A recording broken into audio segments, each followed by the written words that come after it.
Facebook की अधूरी love story. Neetu बहुत सुंदर थी और पढ़ाई में बहुत इंटेलिजेंट थी। उसके माँ बाप ज्यादा पैसे वाले नहीं थे, पर फिर भी उसके माँ बाप ने उसकी पढ़ाई में कोई कसर नहीं छोड़ी। वहाँ पढ़ने में अव्वल आती रही। वो बहुत अच्छे नंबरों से हमेशा पास होती थी। अच्छे नंबरों की वजह से उसको एक अच्छे कॉलेज में एडमिशन मिल गया। एडमिशन लेने के बाद उसके माँ बाप ने उसे किसी तरह पैसे का जुगाड़ करने के बाद हॉस्टल में छोड़ने का मन बना लिया। आजकल फेसबुक बच्चों के लिए मीडिया एक ऐसा प्लेटफॉर्म है जब हम कहीं भी किसी से दोस्ती सिर्फ डीपी देख कर लेते हैं। ऐसा ही कुछ नीतू के साथ भी हुआ था। पता नहीं कब एक मनदीप नाम के लड़के से फेसबुक पर फ्रेंडशिप हो गई और दोनों फोन पर बातें करते करते एक दूसरे को दिल दे बैठे। नीतू को मनदीप के बारे में कुछ भी नहीं पता, वो कौन है और कहां से क्या काम करता है। बस दोनों को प्यार का भूत सवार था। वो जो सुनाता था उसकी बातें विश्वास कर लेती थी, पर मनदीप एक नंबर का आवारा लड़का था और झूठ बोलने में माहिर था। वो अपने माँ बाप के कहने से बाहर था। वो शराब भी पीता था और पढ़ाई के नाम पर तो वो धक्का स्टार्ट गाड़ी था। बड़ी मुश्किल से 10th ही की थी। पता नहीं नीतू कौन सी बातों से उसकी प्रभावित होती रही और शादी करने की जिद करने लगी। माँ बाप ने बहुत समझाया कि वो अच्छा लड़का नहीं है, हम तेरे लिए कोई और लड़का देख लेते हैं, पर वह कहाँ मानने वाली थी।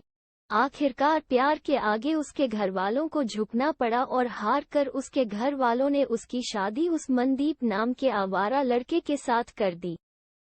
मनदीप के घर वालों को तो चारों उंगलियां घी में थी। मनदीप और उसके घर वाले बहुत खुश थे इतनी सुंदर और पढ़ी लिखी बहू को पाकर, क्योंकि उनके निकम्मे लड़के को इतनी सुंदर और पढ़ी लिखी लड़की मिल गई। मनदीप का अब शादी के बाद असली रूप सामने आने लगा। अब वही लड़का नीतू की कोई भी बात नहीं मानता था। उसका वही काम था, हर रोज शराब पीना, कोई काम ना करना, दोस्तों के साथ बाहर घूमना। लेकिन नीतू के पास सिर्फ पछताने के सिवा अब और कोई रास्ता नहीं था, और शिकायत करती भी तो किससे करती, क्योंकि उस लड़के से शादी करने के लिए अपने माँ बाप को नाराज ही नहीं, हमेशा के लिए नाता भी तोड़ लिया था। उससे लड़के से शादी करने से माँ बाप बहुत नाराज थे। ऐसे करते 1.5 साल निकल गया और मनदीप के रंग दिन पर दिन बदलते गए।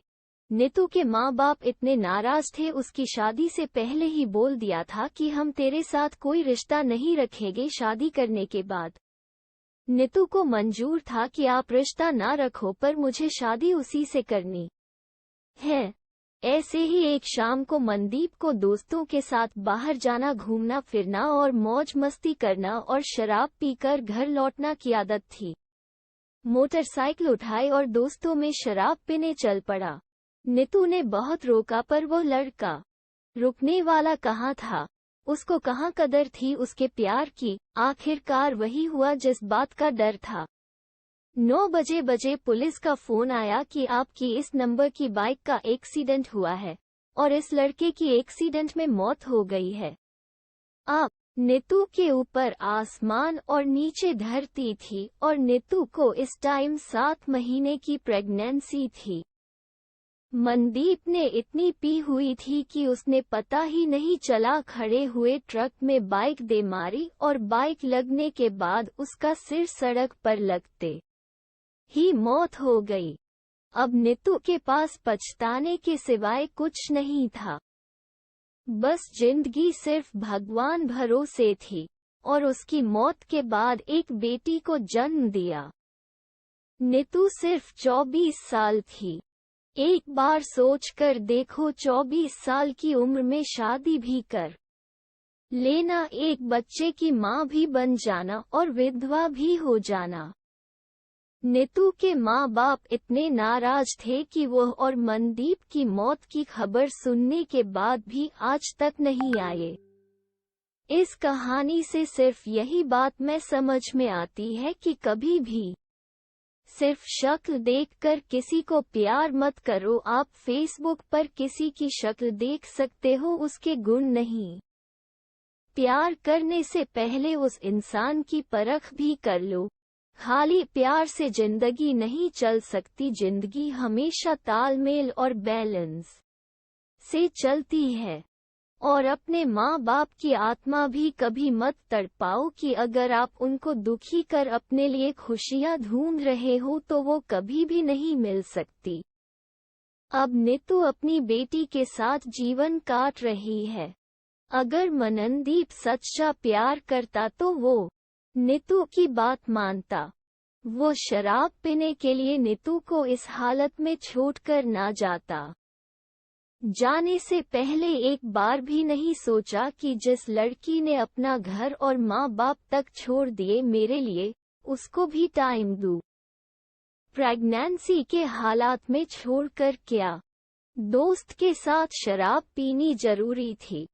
अगर वो चाहता तो अनहोनी टल सकती थी, पर नहीं। अगर सच्चा प्यार होता तो ये तब सभन होता। शायद मनदीप को प्यार नीतू के लिए दिल से नहीं जिस्म से था। मेरी इस कहानी से यही शिक्षा मिलती है, जो लड़का अपने माँ बाप की इज्जत नहीं करता, वो एक पत्नी की इज्जत नहीं कर सकता। अगर आपको कभी भी किसी लड़के को परखना हो, सबसे पहले ये देख लो क्या वो अपने माँ बाप से प्यार करता है, तो तभी वो आपको सच्चा प्यार कर सकता है। जो अपने माँ बाप का नहीं, वो पत्नी का भी कभी नहीं बन सकता।